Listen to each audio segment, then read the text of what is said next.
devil cat. Now, I'm hearing that there is a devil cat on the list. So beware for a cat. He's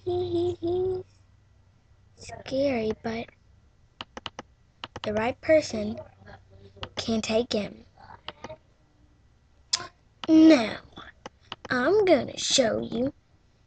This is the cat you got to be looking for. He will sneak up on you and bite you in the neck. And would you like to see the man who owns this cat? It is this man right here.